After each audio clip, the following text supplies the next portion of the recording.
let's talk about Victor Osimhen. I had a call with Victor Osimhen yesterday, and thanks to Amajipini for actually setting that one up. And we spoke at length, and he poured his heart out to me. But because I didn't get the permission to probably record it, and he hadn't landed in Nigeria, so we couldn't actually do this. But I actually summarized all that had actually happened with Victor Osimhen. Of course, before then, Galatasaray did a video to actually welcome Victor Osimhen. He's going to be earning about £113,000 a week, if they can actually help us with that particular video there for Victor Osimhen. But if that's not even possible, let's quickly press it further. There were a lot of things that were said, and he tried to correct all the lies and the claim that he was heavily betrayed and things that were bordering on slavery, because there's been talks about slavery in football, and it's unfortunate this was happening. Let's actually get straight into it, starting off with the first graphics there that just actually encapsulated it. And this goes back to 2022, because Victor Osimhen actually had a great 2022-2023, and if we were to start it off from that particular point, certainly looking at it, he said that Al Hilal actually came in 2022, not even in 2024, and they offered 75 million. Napoli said no, that 500 million pounds on nothing. That scared them away. In 2023, PSG came, according to Victor Osimhen, and he said that they offered 150, and SSC Napoli turned it down. In 2023, they had a gentleman agreement between SSC Napoli, the club, Laurentiis, the president, and Victor Osimhen, that Victor Osimhen will get the release clause, 130 million, but that means that after 1 year, he will go. So he was meant to get transferred from the club this year. But the club did everything humanly possible to actually keep him in the club and tie him down to the club. And he said, things are not so well with me. Of course, PSG also came for the second time. 110 million they put on the table. SSC Napoli still insisted and refused to buy the cherry. If we're to press further than that, of course, in that particular conversation, he still went on to talk about the fact that his mental health was heavily impacted after the whole coconut issue, the thing on TikTok and the rest of them. He said there was no going back afterwards. And things were happening within the club ranks that he could not speak about. And of course, when Antonio Conte came in, Antonio Conte pleaded with him that he should stay. And he told the coach, I love you, I would have loved to play with you, but things have deteriorated so bad that I cannot stay at the club.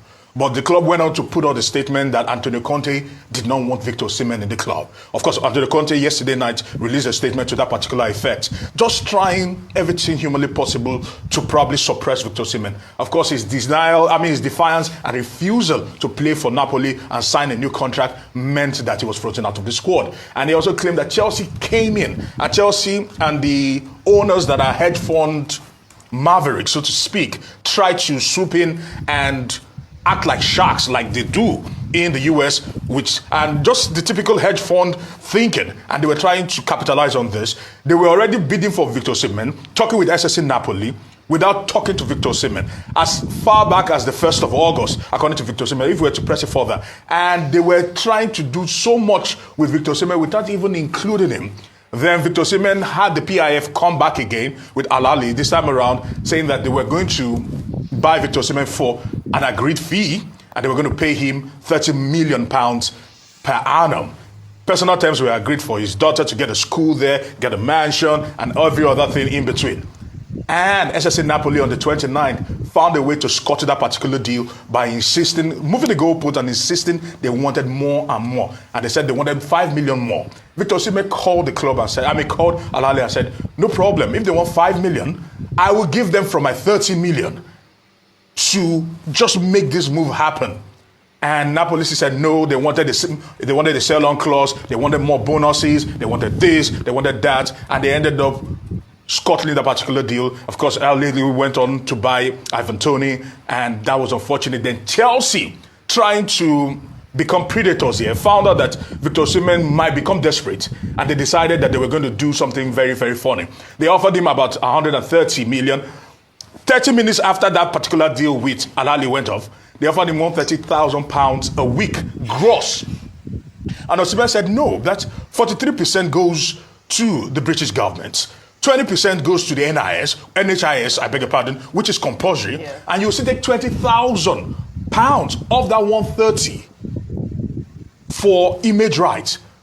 How is that possible? What is now left in the salary? If you take out 43%, you take out 20% from another, and you now take out £20,000 from deal 130. And it was unfortunate. He said he wasn't going to bite. And they were holding off, waiting, and trying to press him through Napoli to ensure that Victor Osimhen gets desperate and takes this particular offer. And Osimhen said, if this is what Napoli wants to reduce me to, I'm going to call their bluff and I ain't going to move. I'm going to be on their wage, stay for 3 months, and let's see how that one goes. And on and on and on. And Chelsea went out, and I think, according to them, they put out a statement there that he wanted 500,000. And according to Mikel Obi, who was helping engineer that particular deal, nothing like that was actually put out there. It's unfortunate all that has happened. All they tried to do was grind a man to a club where he said he wasn't part of anymore, he didn't want to play for anymore, and he didn't even want to have anything to do with them. He didn't want to touch the club with a 10-foot pole, but they insisted and said, you must stay and do as we want, which is unfortunate.